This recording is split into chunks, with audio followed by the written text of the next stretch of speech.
I never thought a joke would change my life, much less on a first date I was convinced would last no more than an hour. But the moment she walked into the cafe, hair still damp from the unexpected rainstorm outside, cheeks flushed from the cold, and an embarrassed smile tugging at her lips, I felt something shift. "Sorry," she said, brushing water from her jacket. "My weather app lied to me." I laughed. "Mine does that too. Maybe we should sue them together." She giggled, and just like that, the ice was gone. Her name was Lena. Warm, open, and soft-spoken, but with sparks in her eyes whenever she talked about something she loved, art, rescue animals, and baking cookies she claimed were either divine or disastrous. I learned more about her in those first 30 minutes than I'd learned about most people in years. And somewhere between her story about accidentally adopting a cat that didn't belong to the shelter, and her confession that she's scared of balloons, I joked, "Will you marry me on our first date?" She stopped stirring her tea. Her eyes lifted, steady, searching. And she replied softly, "I hope you keep that promise." I froze. The cafe noise faded. She wasn't teasing. She wasn't mocking me. There was vulnerability in her voice, and something else. Hope. "Whoa, wait," I said gently. "Are you okay?" She looked down. "Sorry. I didn't mean to make things weird. It's just, people usually leave. They say big things and walk away. I guess part of me wishes someone would actually stay." Her honesty hit me harder than the joke had hit her. We continued the date with no more jokes, just real conversation. And the more she spoke, the more I noticed the tiny cracks carefully hidden beneath her bright personality. She had moved to the city alone. Had no close family left. Worked 2 jobs but still volunteered at an animal rescue every weekend. She wasn't chasing love, she was chasing connection. A reason to believe people still kept their word. By the time we walked out of the cafe, the rain had stopped, leaving the world smelling like fresh pavement and new beginnings. We reached her bus stop, and I noticed her shivering in the cold. Without thinking, I draped my jacket over her shoulders.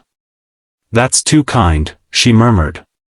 "It's not kindness," I replied.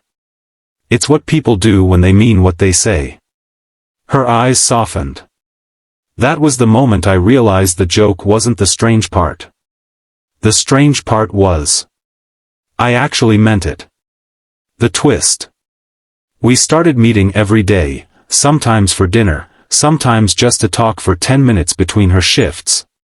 She carried heavy things alone, worries, debts, dreams she was scared to admit. So I helped where I could. Not with money, she wouldn't take that. But with rides home, with company on lonely nights, with listening when the world grew loud. Then one evening, she didn't show up. She didn't answer texts. Didn't pick up calls. Didn't respond to the dozens of voice notes I left.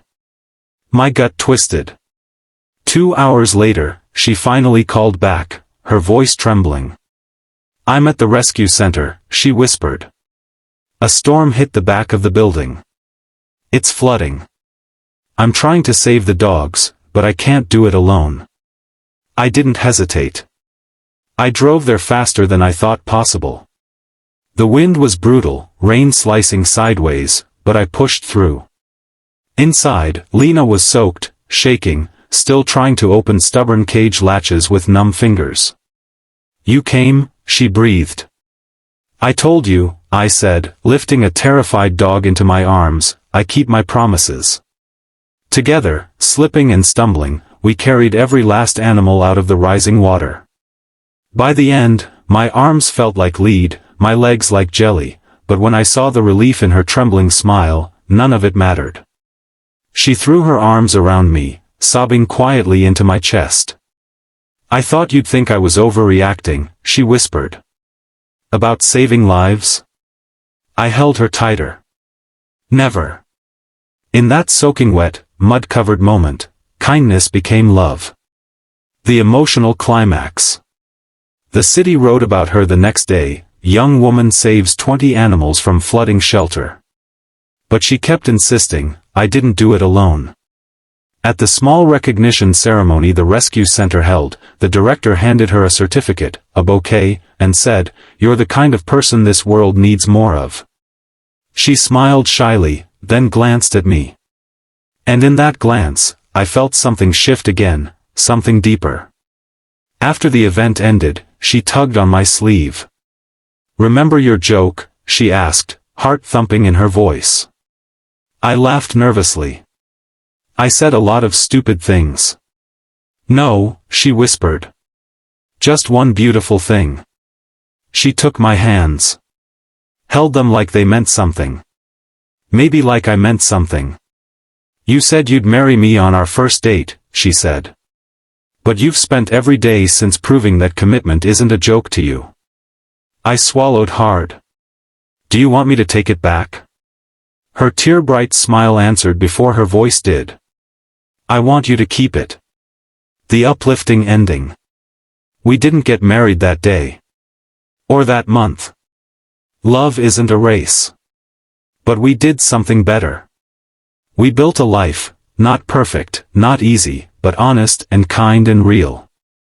A year later, on a quiet morning at the same cafe where we first met, I slipped a small silver ring across the table. "Lena," I said softly, "this time I'm not joking." She covered her mouth, tears spilling as she whispered, "I hoped you'd keep that promise." And I did. I still do. Every day.